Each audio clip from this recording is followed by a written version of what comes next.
அன்பிற்குரிய இறை மக்களே, திருவருகை காலத்தை பற்றிய இந்த காணொளியில் திருவருகை காலத்தை பற்றியும் திருவருகை காலத்தினுடைய முக்கியத்துவத்தையும் பற்றி நாங்கள் தெரிந்து அறிந்து கொள்ளப் போகிறோம். எங்கள் எல்லாருக்கும் தெரியும், திருவழிபாட்டு ஆண்டு என்று சொல்லி திருச்சபையிலே இருக்கிறது. இந்த திருவழிபாட்டு ஆண்டு ஆரம்பிப்பது திருவருகை காலத்தில், முடிவுறுகிறது பொது காலத்தில். ஆகவே இந்த திருவழிபாட்டு ஆண்டு ஆரம்பிப்பது முதலாவது ஞாயிற்றுக்கிழமை திருவருகை காலம், முடிவுறுவது பொது காலத்தினுடைய 34ஆம் ஞாயிறாகிய கிறிஸ்து அரசர் பெருவிழாவோடு. ஆகவே திருவருகை காலத்தை பற்றி நாங்கள் பார்க்கிற பொழுது, திருவருகை காலம் நவம்பர் மாதம் 30ஆம் தேதி அல்லது அதற்கு பிறகு வருகின்ற ஞாயிற்றுக்கிழமை தான் ஆரம்பமாகிறது. அதே போல அந்த திருவருகை காலம் டிசம்பர் மாதம் 24ஆம் தேதி நிறைவுறுகிறது என்பதை நாங்கள் ஞாபகப்படுத்திக் கொள்ள வேண்டும். அதே போல நத்தார் காலம் 24ஆம் தேதி ஆரம்பமாகி ஆண்டவர் இயேசுவினுடைய திருமுழுக்கு விழாவோடு நத்தார் காலம் நிறைவுறுகிறது. அதற்கு பிறகு நாங்கள் பார்க்கிறோம் பொது காலத்தினுடைய முதலாவது பகுதி, அதற்கு பிற்பாடு தவக்காலம், அதற்கு பிற்பாடு பாஸ்கா காலம், திரும்பவும் நாங்கள் பொது காலத்தோடு திருவழிபாட்டு ஆண்டை நாங்கள் நிறைவு செய்வோம். இப்போது நாங்கள் திருவருகை காலத்தை பற்றி ஆழமாக பார்க்கிற பொழுது, திருவருகை காலத்தை நாங்கள் இரண்டாக பிரிக்கலாம். முதலாவது பகுதி திருவருகை காலத்தினுடைய முதலாவது ஞாயிற்றுக்கிழமையிலிருந்து டிசம்பர் மாதம் 16ஆம் தேதி வரை. திருவருகை காலத்தினுடைய இரண்டாவது பகுதி டிசம்பர் மாதம் 17ஆம் தேதியிலிருந்து டிசம்பர் மாதம் 24ஆம் தேதி வரை.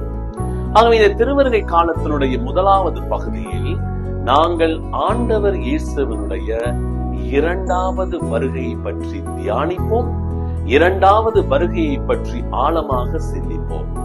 அதனை போல 17ஆம் தேதியிலிருந்து 24ஆம் தேதி வரை ஆண்டவர் இயேசுவினுடைய முதலாவது வருகையை பற்றி நாங்கள் தியானிக்க அழைக்கப்படுவோம். ஆகவே இந்த திருவருகை காலத்திலே பல அம்சங்கள் முக்கியமானதாக இருக்கின்ற பொழுதும், எமது ஆலயங்களிலே நாங்கள் ஒரு அழகான ஒரு விடயத்தை ஆரம்பிப்போம் இந்த திருவருகை காலத்தில். அதை தான் நாங்கள் சொல்வோம் ஆங்கிலத்திலே அட்வென்ட் ரீத், அதாவது திருவருகை கால மலர் வளையம். இந்த மலர் வளையம், திருவருகை கால மலர் வளையம் ஆண்டவருடைய வருகையை எங்களுக்கு அடையாளப்படுத்தி காட்டுகின்றது. இதை நாங்கள் ஆலயங்களிலே பார்ப்போம். அழகாக அலங்காரம் செய்து வைத்திருப்பார்கள் ஒரு வட்டமான வடிவத்தில். இந்த வட்டமான வடிவம் எங்களுக்கு என்னத்தை சொல்லிக் கொடுக்கிறது என்று சொன்னால், ஆண்டவருடைய வருகையை பற்றி சொல்லிக் கொடுக்கிறது. அதே போல இந்த மலர் வளையம் ஒரு கிறிஸ்துமஸ் மரத்தை போல நாங்கள் அலங்காரம் செய்து வைக்க கூடாது. மாறாக சைப்ரஸை கொண்டு நாங்கள் இந்த மலர் வளையத்தை அலங்கரித்து என்னுடைய ஆலயங்களிலே வைக்கலாம். அதே போல நான் ஏற்கனவே சொன்னது போல, இந்த மலர் வளையத்திலே இருக்கக்கூடிய அந்த வட்ட வடிவமானது இயேசுவினுடைய முதலாவது இரண்டாவது வருகையை பற்றியும், ஆண்டவர் இயேசுவினுடைய நிகழ்கால வருகை, அதாவது இப்பொழுது ஆண்டவருடைய வருகை நடந்து கொண்டிருக்கிறது என்கின்ற நிகழ்கால வருகையை பற்றி எங்களுக்கு சொல்லிக் கொடுக்கிறது.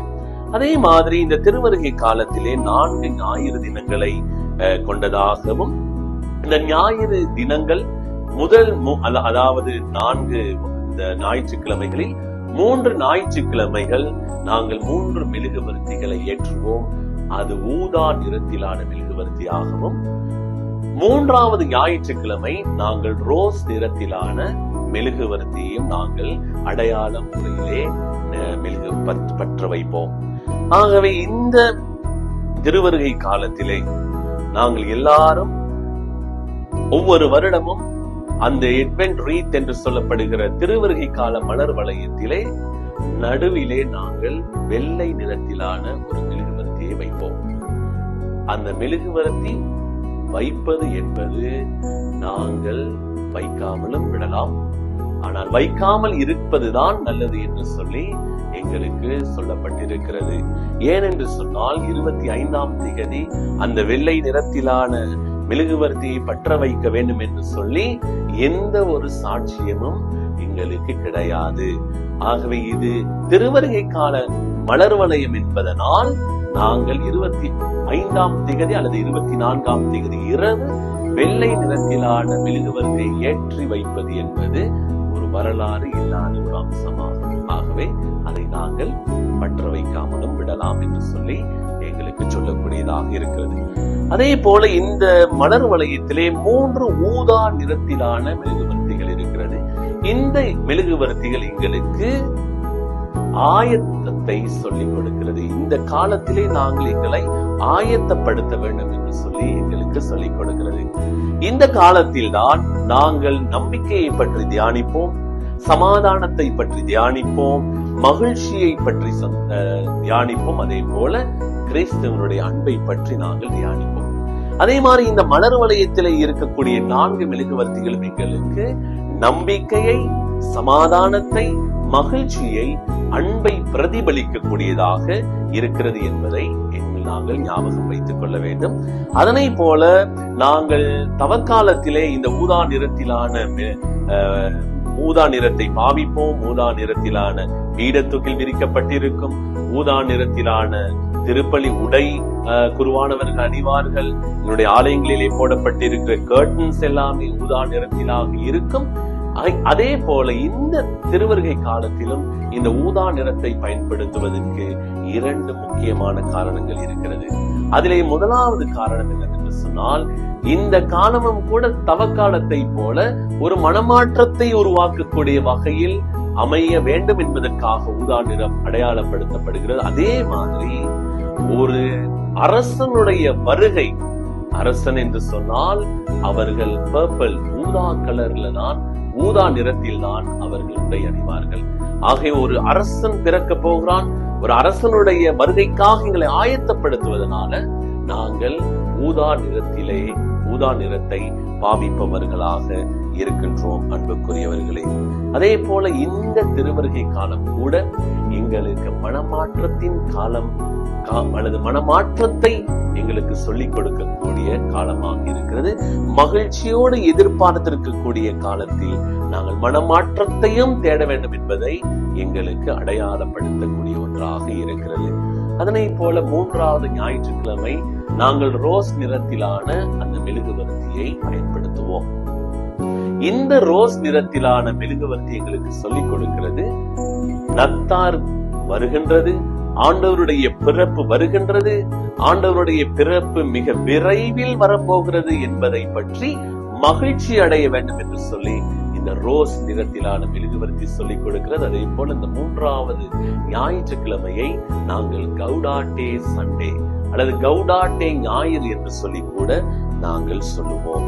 அதனாலதான் அன்றைய தினம் பீடத்தொகிலாக இருக்கட்டும், குருவானவர்கள் அணிகின்ற திருப்பலி உடையாக இருக்கட்டும், ஆலயங்களிலே போடப்பட்டிருக்கிற கர்டன்ஸாக இருக்கட்டும், இவை எல்லாமே ரோஸ் நிறத்திலே இருப்பது என்பது வரவேற்கத்தக்கதாக இருக்கிறது என்று சொல்லி நாங்கள் நினைக்கலாம்.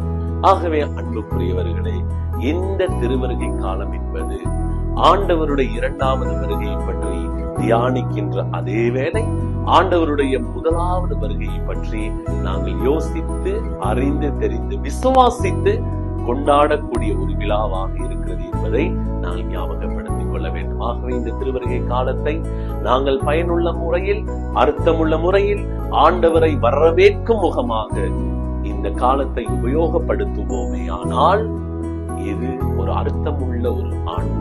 அர்த்தமுள்ள ஒரு காலமாக, திருவழிபாட்டினுடைய ஆரம்பமாக இருக்கும் என்பதில் எந்தவித சந்தேகமும் இல்லை. ஆகவே உங்கள் எல்லாருக்கும் மகிழ்ச்சி நிறைந்த திருவருகை காலமாக இது அமைய வேண்டும் என்று சொல்லி வாழ்த்துகின்றேன். நன்றி.